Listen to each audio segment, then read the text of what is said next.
So let us know what is reskilling. Reskilling is the process of learning new skills or undergoing training to transition into a different role or profession.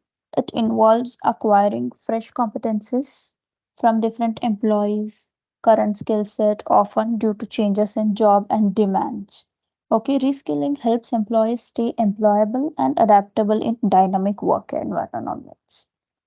And let's look at what is upskilling is.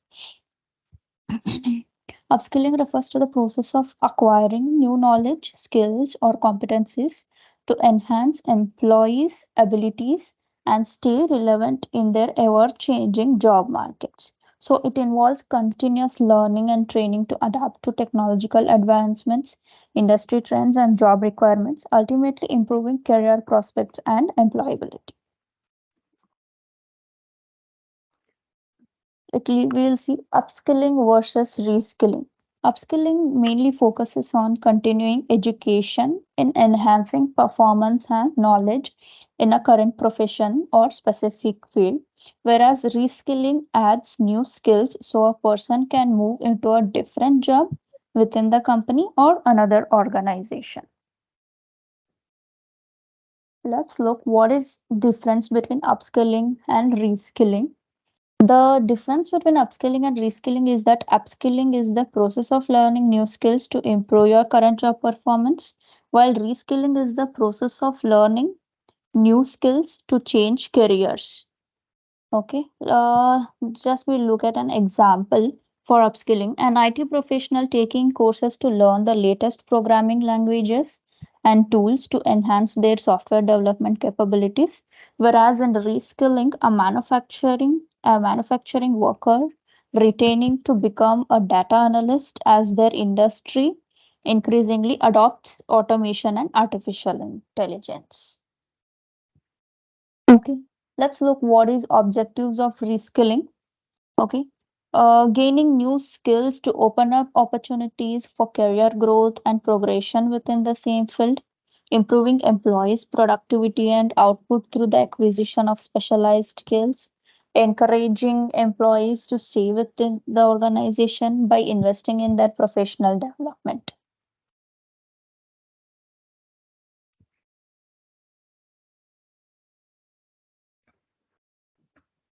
Okay.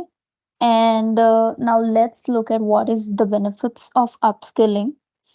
Upskilling helps employees adapt to changing job requirements and technological advancements, reducing the risk of job displacement due to automation of or industry shifts. And acquiring new skills and knowledge makes employees more attractive to employers, improving their chances of securing new job opportunities and remaining competitive in the job market. Learning new skills fosters personal growth, boosts confidence, and leads to higher levels of job satisfaction as employees feel more competent and fulfilled in their roles.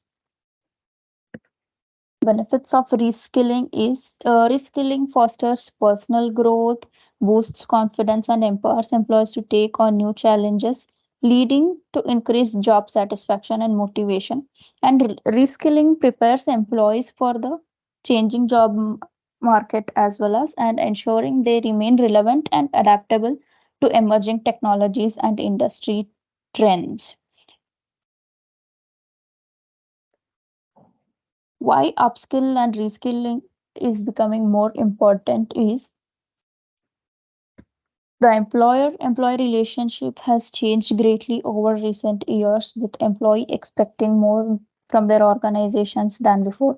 If employees don't feel they are getting development opportunities, they won't hesitate to look outside for the organization that offers learning and development as part of a role. Okay, we also know that it costs more to recruit someone outside of a company than it does to develop and retain an individual that's already a part of the organization. So, by upskilling or reskilling, companies are allocating their investment to the people that have prior knowledge of the company. Now, let's look at how to implement upskilling and reskilling for employee training. First one is define company learning objectives. The first step is to define what new skills your company needs. So we should do some research on that, look at the trends in the industry and how the shift is going on, and also look at the feedback from the customers to see how we can better support the needs, then create few learning objectives that can solve the ongoing problem. And once we have this everything, we should make a roadmap for upskilling and reskilling training. And next is survey your employees. Okay, next we should give each employee a chance to give their ideas. Okay, and should sit down with the team members and go over personal goals. In addition, we can look for employee satisfaction, culture, and engagement. Once we have the feedback, compare these results against the learning objectives. So this should give you a good idea of which upskilling and reskilling is most needed. And next is create a training plan. So once we have the ideas of employees and all the learning objectives, we want to create a course around for upskilling and reskilling needs, and not only offer the training session but also it has to be incorporated in the existing working culture. Next, evaluating often. So after doing all these things and giving the training and all, it's important to get feedback often, especially when you're offering a new upskilling and reskilling training. Talk to various departments to see how new skills are being translated over to customers. Talk to HR to see what new skills are needed and get feedback from the employees also.